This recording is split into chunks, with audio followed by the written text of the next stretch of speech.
In 1979, it's public record. There was a university that was researching. It's for the CIA. That they could cause arousal, pleasure, motions, all these electrical stuff. They give you erections, cause sexual pleasure and arousal, and all kinds of other stuff. And supposedly the research was the CIA pulled the funding for the research in '79. The research went underground. Literally, there's a Japanese company right now. You can go to sleep, and when you hit REM sleep and start dreaming, they can record your dreams and then play them for you while you're awake. There's a Elon Musk with Neuralink. They got trained monkeys that they teach them to play Pong, and they take the Pong paddle from them, and they turn on the Bluetooth, and they put the monkey before the Pong machine, and the monkey will play Pong with its mind better than it plays with the paddle. It's a program called radio. It's what I like to call it. We have it in a midrash in Hebrew, the word radio, for hundreds of years. And literally, the human brain has an electromagnetic field, and there's infrasound, hypersound, and all this stuff. This is not, you've heard the videos and what I can do. I'm telling you, there's a program that they're using it's horrible. It is literally, they can shut down your language centers, your short-term, long-term, and active memory. You have no idea what they have done to me and what they will do to you. It has been far beyond anything I could possibly imagine. I have asked for human rights attorneys.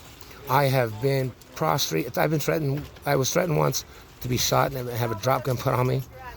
I have been physically tortured. I have begged for attorneys, hands interlaced on the back of my head, feet crossed, face down. And I'm saying, I don't care how many times he's been raped through this program. I don't care how many times he's asked for an attorney. One officer said, I thought it was just infrasound.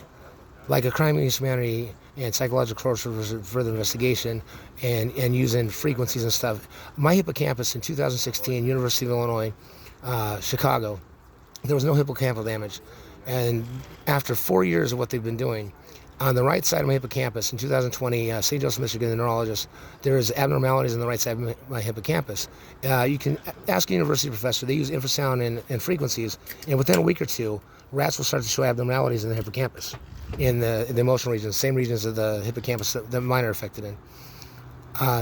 You have no idea. Fear, emotional responses. They've had 43 years to develop this program. And I'm telling you right now, I have dozens of witnesses in Bellingham, Rosa Perry, a bunch of other people, about the things that, when it comes to speech, you can sit next to me and I can speak along with you in unison with one voice. I can do it with cable TV, live TV. I can do it with live radio. I can do it with live news. The videos are here on YouTube. I am telling you right now that it's MK Ultra on crack, and it's literally all technologies. They're right now at a university. They can have you sing along out loud with the song as you listen to it. And then they have you sing the song in your head. And it will literally, word for word, come up on a monitor screen of what you're singing in your head. They can have you think of an image, picture an image in your head, and it'll show up on a monitor. I promise you. They can take an image and put it in, have you see it in your head the same way with electrodes to your scalp. The government's usually 15 to 20 years ahead in technology. Basically, our brains don't have an electromagnetic field like a cell phone does. And this is going to sound like it's conspiracy. It's not. You can talk to neuroscientists at University of Boston, University of Illinois, Chicago, and University of Washington, neurology department. This is all technology we have. And literally, it's a program that in Benton County, Washington, Officer Hodges, I don't know if he'll admit to it. He said, "How did you hear it?" And I said, "How I heard it." And he said, "They lied to me because the department said we don't let our men use these, right? We don't let our men use these." Mishawaka, Indiana, there was an investigation going on, and the man, I don't know if it was a captain or whatever, he literally said, "I didn't know my men were involved with this. I didn't know this was going on. I was blindsided by this." And I literally said what happened, because they said, "How does DNA get 90 miles away when he's in Goshen?" There was another time where a woman said about me, my cousin Linda Faye, you can talk to her and all of them, this about me. She said, "Paris isn't the man who raped me. I don't know who this man is." Another man said, "Paris is not, this isn't the man who stabbed my daughter." This is in 2019 in Niles, Michigan. What else? Oh, it goes on and on. Omar at base camp. His name's Omar. Carlito came to him one day. They said there was a woman pregnant with my kid. It's a long story. I wouldn't have been for me. And that she was killed. And anyway, Omar says one day, we're at Hope House, me and Justin and Omar, Hope House in Bellingham, Washington, in line. And there's a couple of Mexican people in front of us. And Omar says, Paris, my heart's been hurting. I have to tell you something. Carlito came and told me that he went to go to use a porta potty across from, right there at the high school, across from Hope House. It's right there at Assumption Parish. And there was a little baby in there, like almost the size of a fetus, crying. He said there was blood everywhere. And then he went and bought me a sandwich and got me a beer. I knew what he was talking about because I had heard about it. And I went to Glenn at the base camp, and I told Glenn what Omar told me.